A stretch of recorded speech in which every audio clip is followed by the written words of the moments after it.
Yes, buterevu nkwaniriza ku Focus TV. Thank you so much wenyu kubira ngolaba nakulaliro ngabe nabasubizo bawanga bu series obukwatagana ku mugenzi Principal Job Kafeero nona kulaliro kuletire Dr. Hilary Kisanja ngatanya ku bituufu ki kuono yakula naye era babeeranga bonna emaganjo bawangala bonna ebbanga lyonna. Leka tulye story ya Dr. ono Hilary tuwulire ki kyatugamba kuba ye Kafeero yamufiira mu ngalo okwabukanako n'abalala ye agamba ku kitanda yalwako nnyo ne bisirikirwa. Nze nsirise ebbanga lyonna era singa sikuba nti era mpulidde ku leediyo ng'abantu mukunja agamba bwemba mwagala ekituufu mbuuze Dr. Hilary Kisanja.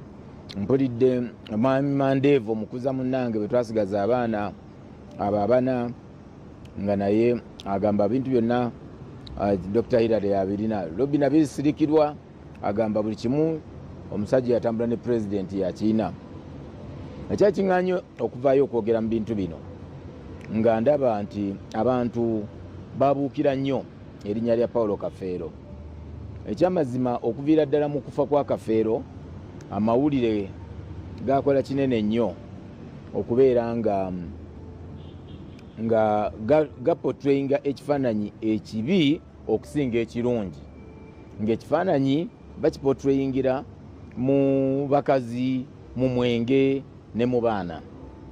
Nze ayogera naawe natandika okusula okubeera ne mugenzi Paulo Kafeero nga ndi mu Olevo nga ndi mu secondary ng'omwana omuto era nga tusula mu nju babiri ewaffe awo emaganjo ku nju z'abajjajja bange era ku nju za mukulu wange bamita John mu Biruna kati gyali era nga Robina akyasoma. Robina yali akimusomera awo mudoza mu Elevo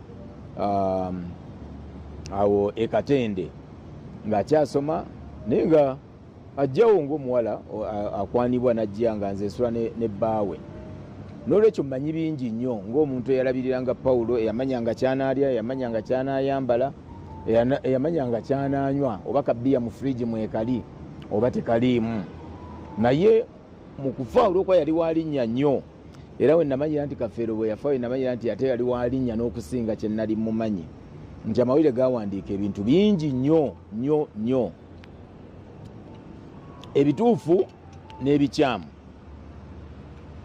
Nti mu bikyamu abantu tebamanya nti Paulo Kafeero yabeeranga n'abaana abaali abamikwano gye abaafa.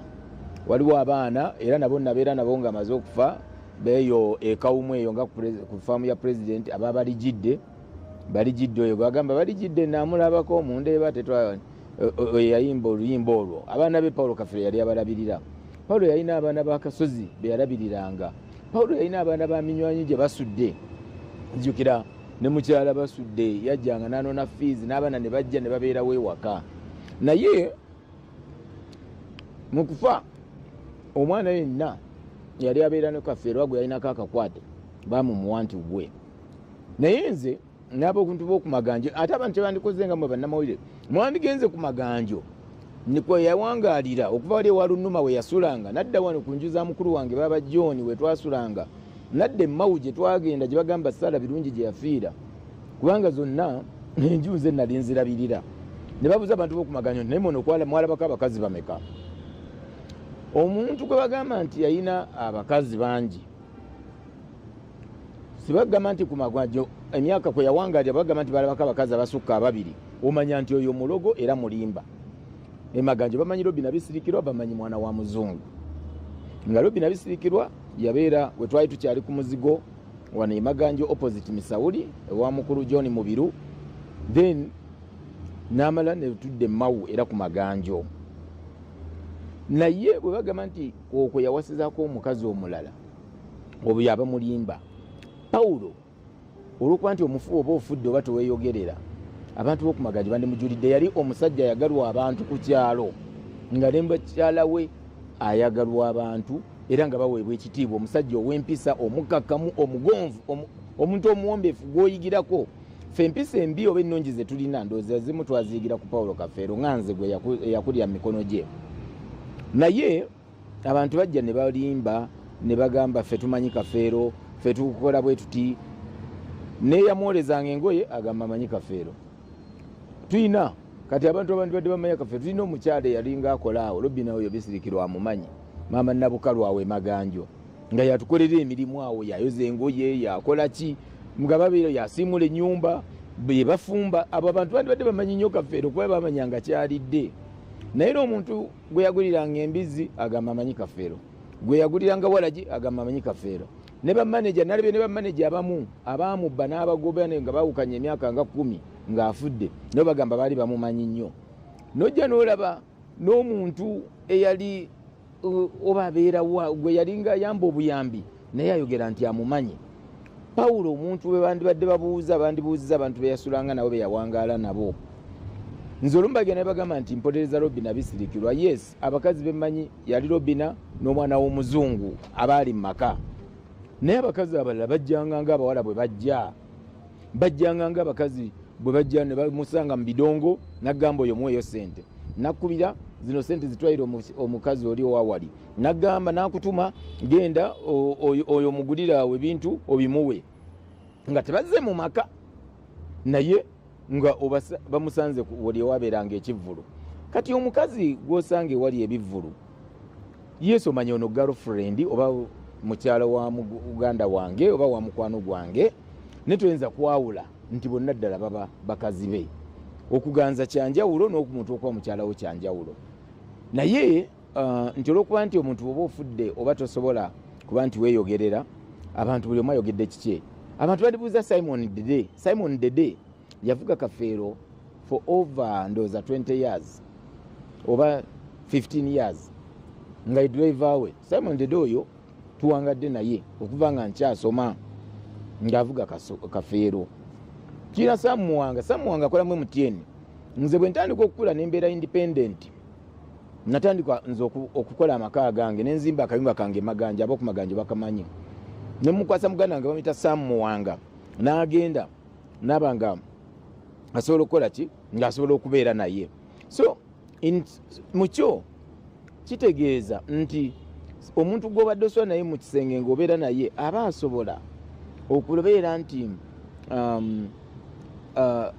akumanyi nnyo bw'oloota, bw'ofuluuta, bw'osula na buli kimu. Muntu bandibadde babuuza abantu bwe bato, naye so si bano ab'oku social media.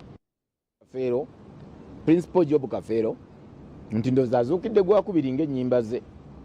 Kubanga essabwa zino kati Kafeero ye celebrity asinga, ennyimba ze zezisinga okubwa, naye kinnuma nti zandikubiddwa mu bulungi nga tumujjukira, so si mukaayana. Nze omu eyasooka okunyiiga ennyo, mujjukira ogwasooka nagaana, nateekawo embeera yonna lwe naleeta eddaame mu briefcase. Abaali amawulire ago ababukedde balina ebifaananyi ebyo, nga ndeeta eddaame lwe twali ku Bat Valley Theatre. Banalisirikira, twasooka wa administrator general nendibalaga, ne tugenda ku olwo nendijjayo nengamba lyessaawa ebintu bino bintamye nga ndowooza binaggwa, nendijjayo kubanga nga nze yalina eddaame nga buli omu agamba lwaki osirise. Naye bwe ndijjayo ebintu nabyewuunya. Abantu olwokuba balina kye baali baagala okuwulira, baasalawo ne bagamba nti kyamu. Naye nze njagala okukubira nti Paulo Kafeero namanyanga kyalidde, emmere gyalidde. Buli mukyala we awo yayita mukyala we mumanyi naye amumanyi, era sinza kwegaana nti si mukyala we. Naye nze okuba nga oli girlfriend w'omuntu saamanyanga abaana boolina oba ba Kafeero basibalyo. Kuba waliwo wenkoma nti siyingira mu kisenge gye muba musisinkanye. Naye njagala okuba nga nkiryalinga air. Nze siriiwo kuboola mwana yenna wa Paulo Kafeero. Nze siri mashini eya DNA eyinza okugamba nti oba ntuufu oba nkyamu. Kyovola nali ŋŋaanye okuziikula Kafeero nga ndaba tugenda kwetematemamu, abaana bagenda kutemwatemwamu. Era nze omwe yasooka okugaana ne mbagamba bannaaye temuziikula mugaana wange, temumuweebuula, mukwano gwange mumuleke. Naye ku luno ogwokubiri bwe bazze Honorable Balamu Bwampise n'aŋŋamba mmwe omukozi wammwe wuuno, muganda wammwe wuuno, best friend wa taata wammwe, musabye akkirize tuziikule Paulo tumalewo. Ekyamazima ku olwo nakkiriza. Mu bubi ennyo muba mu bulumi ennyo nakkiriza naye ate kyatuyambye nti bakyamazeewo ekigoye kuba nange nali simanyi oba ddala bano abaana eri DNA yali ntuufu kati eno yalinga confirmatory eyasooka kubanga DNA eyasooka saagiriimu nnyo nali bweru kyova olaba nti n'amaka geekajjansi okutundwa era nanyiiga nnyo nasooka nenyiiga nnyo kanasanga nagenda okudda nga abaana batunze naye nga babawadde pocket change era nali ntaddewo embeera nga njagala eyagula kulaba nga mugamba ddamu osasule ssente buto oba si ekyo wagula mpewo kubanga nali sinnamanya abaana ba Pawulo be baliwa nali sinnamanya tulina abaana bameka nze nakula mmanyi abaana bana nga babeera Masaba abaana ne bajjako Maganjo ne bavaayo. Pawulo bwe twabeera nga ffenna Maganjo kubanga bwe natandika okwetongola nange nabeera nazimba akayumba kangawe Maganjo abakimanyi ku Maganjo bakimanyi nali ndi manager wa Chuma Farmers Pride nga ndi mwana muto naye nga ndi munoonyi wa ssente naye bwe yadda Erweza nga Maganjo avuddeyo twayatuuka embeera n'agamba Maganjo eno twali tupangisa bupangisa n'avaayo yatuuka embeera n'azimba ekajjansi kati bwazimba ekajjansi kitegeeza nti nalina okujja naye mu kujja naye nga talina muntu gwasula naye kubanga omuzungu amaka ge kajjansi bwe gazimbwa gonna ne gaggwa ebiseera ebyo wali wafunyemu obutakkanya ne bisirikirwa nga takyabeerayo Maganjo era omwana w'omuzungu nga yabeerayo era ku Maganjo n'omwana w'omuzungu nga bamumanyi nga gwe tubeera naye era ne mukuva Maganjo okudda Erweza twajja n'omwana w'omuzungu naye omwana w'omuzungu agenda n'agenda mu America bamuyita Catherine Gaines Kafero Barrett Catherine Gaines I think Catherine Gaines Kafero naye alinako erya Barrett something ndyerabiddemu era yawandiika akatabo ka Kafero wanujita something ebyafaayo bya Kafero byonna omukazi oyo yakwata ennyimba za Kafero zonna even nga tannafa by the way omukyalo oyo yali already atandise ku mulimu ogwo nga profilinga bbawe nga mulabanga malayika nga mulabanga Katonda nga mulabanga omusajja ow'enjawulo atali muntu ekyamazima nange nze Kafero ne bwe twalinga tusaga nga nze muyita musambwa nze namulanga nga atali muntu omanyi lwaki ngagamba ekintu